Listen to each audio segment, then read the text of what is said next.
Hello ಎಲ್ರಿಗೂ ನಮಸ್ಕಾರ. ಇವತ್ತಿನ ವಿಡಿಯೋದಲ್ಲಿ ನಾವು ಅಡಿಕೆಯ ಕಂಪ್ಲೀಟ್ ಪ್ರೋಸೆಸ್ಸನ್ನು ತಿಳ್ಕೊಳ್ಳೋಣ.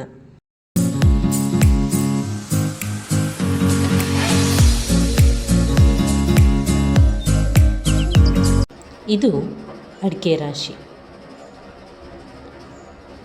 ಪ್ರೆಸೆಂಟ್ ಜನ್ರೇಷನಲ್ಲಿ ಎಲ್ಲನೂ ಸುಲಭ ಮಾಡಿಕೊಳ್ಳೋ ಬರದಲ್ಲಿ ಪ್ರತಿಯೊಂದನ್ನು ಸುಲಭ ನಾವು ಮಾಡ್ಕೊಂಡಿದ್ದೀವಿ.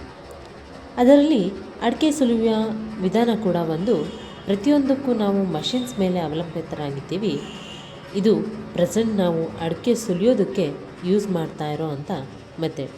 The complete process is here.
ಅಡಿಕೆನ ಇಂಗ್ಲೀಷ್ನಲ್ಲಿ ಆರ್ಕನಟ್ ಅಥವಾ ಬೇಟಲ್ ನಟ್ ಅಂತ ಕೂಡ ಕರೀತಾರೆ. ಅಡಿಕೆ ಅನ್ನೋದು ಅಡಿಕೆ ಗಿಡದ ಅಡಿಕೆ ಹೂವಿನಿಂದ ಬರುವಂಥ ಒಂದು ಹಣ್ಣು, ಅದೇ ಅಡಿಕೆ. ಅಡಿಕೆಯ ಮೂಲ ಸ್ಥಾನ ನೇಟಿವ್ ಪ್ಲೇಸ್ ಫಿಲಿಪೈನ್ಸ್. ಆದರೆ ಪ್ರೆಸೆಂಟ್ ನಾವು south Asia, south East Asia, East ಆಫ್ರಿಕಾದಲ್ಲಿ ಕೂಡ ಬೆಳೀತಾರೆ. ಅಟಾಯಕ್ ಅಂತ ಮಲಯಾಳಮಲ್ಲಿ ಕರೀತಾರೆ, ಅಡೈಕೈ ಅಂತ ತಮಿಳಲ್ಲಿ ಕರೀತಾರೆ. ಆದರೆ ಕನ್ನಡದಲ್ಲಿ ಮಾತ್ರ ಅಡಿಕೆ ಅಂತ ಕರೀತಾರೆ. ಇದು ನಾವು ಆಧುನಿಕ ಯುಗದಲ್ಲಿ ನಮ್ಮ ಕೆಲಸನ ಸುಲಭ ಮಾಡ್ಕೊಳ್ಳೋಕ್ಕೆ ಯೂಸ್ ಮಾಡ್ತಾ ಇರೋವಂಥ ಒಂದು ವಿಧಾನ. ಆದರೆ exact 7 to 8 years back or 7 to 10 years back ಯಾವುದೇ ಆಧುನಿಕತೆಗೆ ಒಳಗಾಗದೆ ಇದ್ದಂಥ ಟೈಮಲ್ಲಿ ಅಡಿಕೆ ಸುಲಿಕೆಯನ್ನು ಎಲ್ಲರೂ ಮಾಡುತ್ತಿದ್ದ ವಿಧಾನ ಕೂಡ ಇದೆ.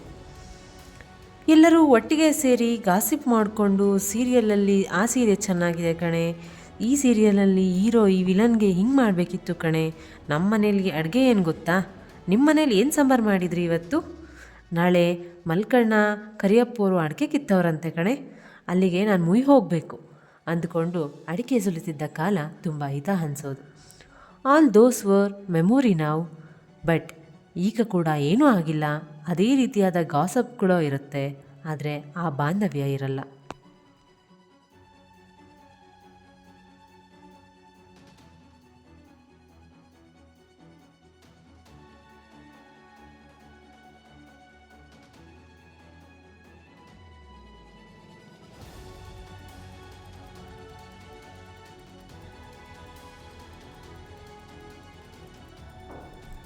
ಅಡಿಕೆಯಲ್ಲಿ ಕೂಡ ಟೈಪ್ಸ್ ಇದೆ. ಅದರಲ್ಲಿ ಇದನ್ನು ಅಡಿಕೆ ಅಂತೀವಿ.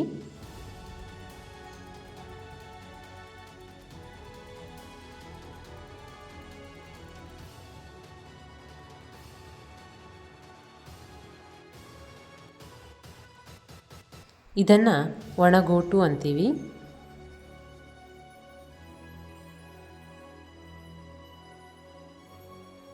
ಇದನ್ನು ಹಸಿಗೋಟು ಅಂತೀವಿ.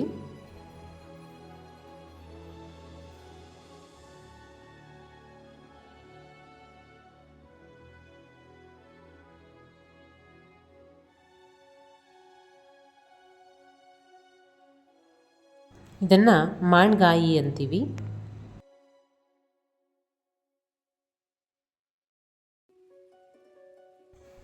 ಇದು ನಾವು ಚಿಕ್ಕ ಮಕ್ಕಳಿದ್ದಾಗ ನಮಗೆ ಕತ್ತಿಯಲ್ಲಿ ಅಡಿಕೆ ಸುಲಿಯೋದಕ್ಕೆ ಬರದೇ ಇದ್ದಾಗ ಮಕ್ಕಳನ್ನು ಒಂದತ್ರ ಕೂರಿಸೋದಕ್ಕೆ, ಅವರ ಕಾನ್ಸಂಟ್ರೇಷನ್ನ ಒಂದು ಕಡೆ ಕೇಂದ್ರೀಕರಿಸೋದಕ್ಕೆ ಅಂತ ಹೇಳ್ಬಿಟ್ಟು ನನ್ನ ಅಜ್ಜಿ ನನಗೆ ಈ ರೀತಿಯಾಗಿ ಅಡಿಕೆ ಕಾಯಿಗಳನ್ನು ಕೊರೆದು ಇಷ್ಟು ಉಂಡೆ ಬಿಡಿಸು ಅಂತ ನನ್ನನ್ನು ಕೂರಿಸ್ತಾ ಇದ್ರು. ನಾನು ಒಂದು ಡಬ್ಬನ ಬಿಡಿಸಿ ಮತ್ತೆ ಆಟ ಆಡಲಿಕ್ಕೆ ಹೋಗ್ತಾಯಿದ್ದೆ.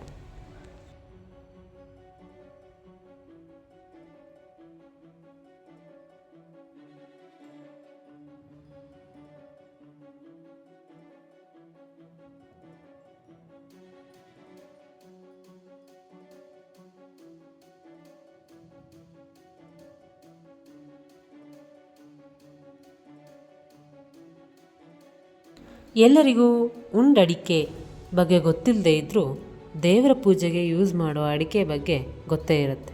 ಅದೇ ಹಚ್ಚಿದ ಅಡಿಕೆ. ಅಡಿಕೆಯನ್ನು ಹಚ್ಚಿಸಿ ಬೇಯಿಸಿ ಅದನ್ನು ದೇವರ ಪೂಜೆಗೆ ಯೂಸ್ ಮಾಡ್ತೀವಿ, ಅಡಿಕೆ ಹಾಕ್ಕೊಳ್ಳೋದಕ್ಕೆ ಯೂಸ್ ಮಾಡಿಕೊಂಡು the complete video is here. Please watch completely.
ಮತ್ತು ಇದು ನಾವು ಚಿಕ್ಕ ಮಕ್ಕಳಿದ್ದಾಗ ಆಟಿಕೆಯಾಗಿ ಆಟವಾಡಲಿಕ್ಕೆ ಯೂಸ್ ಮಾಡ್ತಾಯಿದ್ದಂಥ ಅಡಿಕೆ ಸಿಪ್ಪೆಯ ಕಲೆ ಇದು.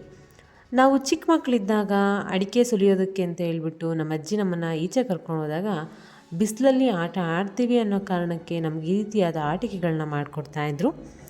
ಇದನ್ನು ಯಾವ ರೀತಿ ಮಾಡೋದು, ಯಾವ ರೀತಿ ಈ ಸಿಪ್ಪೆಯನ್ನು ಮಾಡೋದು, ಇದನ್ನು ಕೂಡ ವಿಡಿಯೋದಲ್ಲಿ ತೋರಿಸಿದ್ದೀನಿ. Please do watch. ಆ್ಯಂಡ್ ಅದನ್ನು ಯೂಸ್ ಮಾಡೋದನ್ನು ಕೂಡ ವಿಡಿಯೋ ಮಾಡಿದ್ದೀನಿ. Don't forget to watch that.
ಇದು ಉಂಡೆ ಅಥವಾ ರಾಶಿ ಅಡಿಕೆನ ಬೇಯಿಸಿ ಒಣಗಿಸಿ ಮಾಡುವಂಥ ಕಂಪ್ಲೀಟ್ ವಿಡಿಯೋ ಇದೆ.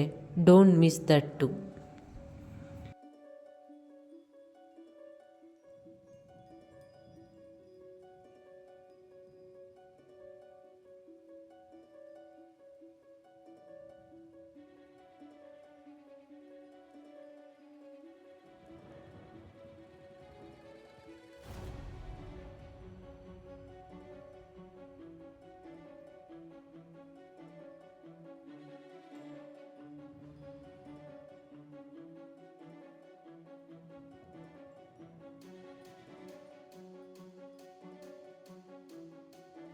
ಅಡಿಕೆಯ ಬಗ್ಗೆ ಕೆಲವೊಬ್ಬರಿಗೆ ತಪ್ಪು ತಿಳುವಳಿಕೆ ಇದೆ. ಗೊತ್ತಿಲ್ಲದೆ ಇರೋರು ಈ ರೀತಿಯಾಗಿ ಮಾತಾಡ್ತಾರೆ. ಅಡಿಕೆನ ಗುಟ್ಕಾಗೆ ಮಾತ್ರ ಯೂಸ್ ಮಾಡ್ತಾರೆ. ಆ ಗುಟ್ಕಾದಿಂದ ಎಷ್ಟೋ ಮನುಷ್ಯರ ಪ್ರಾಣ ಹೋಗುತ್ತೆ. ಅಡಿಕೆ ಬೆಳೆಯೋರಿಗೆ ಮಾತ್ರ ದುಡ್ಡು ಚೆನ್ನಾಗಿ ಮಾಡಿ ಇಟ್ಕೊತಾರೆ ಅಂದ್ಕೊಂಡಿದ್ದಾರೆ ಕೆಲವೊಂದು ಜನ. ಆದರೆ ಪ್ರತಿಯೊಬ್ಬ ಅಡಿಕೆ ಬೆಳೆಗಾರನ ಕಷ್ಟ ಅವನಿಗೆ ಮಾತ್ರ ಗೊತ್ತಿರುತ್ತೆ. ಅಡಿಕೆಯನ್ನು ತಲತಲಾಂತರದಿಂದ ಕೂಡ ಬೆಳೀತಾ ಇದ್ದಾರೆ. ಒಂದು ವರ್ಷದ ಆದಾಯಕ್ಕೆ ಅವನು ಎಷ್ಟೆಲ್ಲ ಕಷ್ಟಪಡಬೇಕು ಅನ್ನೋದನ್ನು ನೀವು ಫಸ್ಟಿಂದ ವಿಡಿಯೋ ನೋಡಿದ್ರೆ ಗೊತ್ತಾಗುತ್ತೆ. ನಿಮ್ಮೆಲ್ರಿಗೂ ಗೊತ್ತಿರುತ್ತೆ ದೇವ್ರ ಪೂಜೆಗೆ ಯಾಕೆ ಬಾಳೆಹಣ್ಣು ಮತ್ತು ತೆಂಗಿನಕಾಯಿನೇ ಯೂಸ್ ಮಾಡ್ತಾರೆ ಅಂತ. ಬಿಕಾಸ್ ಅದರಲ್ಲಿ ಗಿಡ ಯಾವುದೇ ಟ್ರಾನ್ಸ್ಫಾರ್ಮೇಷನಿಂದ ಬೆಳೆದಿರಲ್ಲ, ಯಾವುದೇ ಪಕ್ಷಿ ಅಥವಾ ಯಾವುದೇ ಪ್ರಾಣಿಯ ಲದ್ದಿಯಿಂದ ಅದು ಹುಟ್ಟೋಲ್ಲ ಅನ್ನೋ ಒಂದು ಕಾರಣಕ್ಕೆ, ಆ್ಯಂಡ್ ಅದು ಎಂಜಲಲ್ಲ ಅನ್ನೋ ಒಂದು ಕಾರಣಕ್ಕೆ. ಅದೇ ರೀತಿಯಾಗಿ ಅಡಿಕೆ ಕೂಡ ಯಾವುದೇ ಟ್ರಾನ್ಸ್ಫಾರ್ಮೇಷನಿಂದ ಬೆಳೆಯುವಂಥ ಗಿಡ ಅಥವಾ ಮರ ಅಲ್ಲ. ಅದು ಕೂಡ ಗಿಡನ ನೆಟ್ಟರೆ ಮಾತ್ರ ಬೆಳೆಯುವಂಥ ಒಂದು ಸಾಮಗ್ರಿ. ಅದರಿಂದ ಅಡಿಕೆನ ಕೂಡ ದೇವರ ಪೂಜೆಗೆ ಯೂಸ್ ಮಾಡ್ತಾರೆ. ಆ್ಯಂಡ್ ಅಡಿಕೆನ ಗುಟ್ಕಾ ಅನ್ನೋ ಕೆಟ್ಟದಕ್ಕೆ ಮಾತ್ರ ಉಪಯೋಗ ಮಾಡಲ್ಲ. Medicine, tea, chocolates, paints, non breakable glasses, pipes, water purifiers, battery, floor cleaner, perfume, bullet proof jackets, ಇನ್ನೂ ಎಷ್ಟೋ ವಿಧಾನವಾಗಿ ಅಡಿಕೆಯನ್ನು ಬೇರೆ ಬೇರೆ ಕ್ಷೇತ್ರದಲ್ಲಿ ಯಾವ ರೀತಿಯಾಗಿ ಯೂಸ್ ಮಾಡೋದು ಅನ್ನೋದನ್ನು ಸೈಂಟಿಸ್ಟ್ ಈಗಾಗಲೇ ಅದರ ಸಂಶೋಧನೆಯಲ್ಲಿ ಮುಳುಗಿದ್ದಾರೆ. ಇನ್ನು ತುಂಬ ವಿಷಯಗಳಿಗೆ ಯೂಸ್ ಮಾಡ್ತಾರೆ ಇದನ್ನು. ಆ್ಯಂಡ್ ಅಡಿಕೆಯಲ್ಲಿ ಬರುವಂಥ ಪ್ರತಿಯೊಂದು ವೇಸ್ಟ್ ಕೂಡ ವೇಸ್ಟ್ ಆಗಲ್ಲ. ಅಡಿಕೆ ಮೆಡಿಸಿನ್, ಟೀ, ಚಾಕ್ಲೇಟ್, ಪೈಂಟ್ಗೆ ಯೂಸ್ ಮಾಡ್ತಾರೆ. ಅಡಿಕೆ ಮರಗಳನ್ನು ದಿಮ್ಮಿಗಳಾಗಿ ಯೂಸ್ ಮಾಡ್ತಾರೆ. ಅಡಿಕೆ ಸಿಪ್ಪೆಯನ್ನು ಗೊಬ್ಬರವಾಗಿ ಕೂಡ ಯೂಸ್ ಮಾಡ್ತಾರೆ. ನಾನು ಕೊಟ್ಟಿರುವ ಮಾಹಿತಿ ಏನಿದೆ ಇದು ತೀರ ಕಡಿಮೆಯ ವಿಷಯ. ನನಗೆ ತಿಳಿದಷ್ಟನ್ನು ಮಾತ್ರ ನಾನು ನಿಮ್ಮ ಮುಂದೆ ಪ್ರೆಸೆಂಟ್ ಮಾಡಿದ್ದೀನಿ. Thank you for watching. Don't forget to subscribe to my channel. Thank you news. Thank you.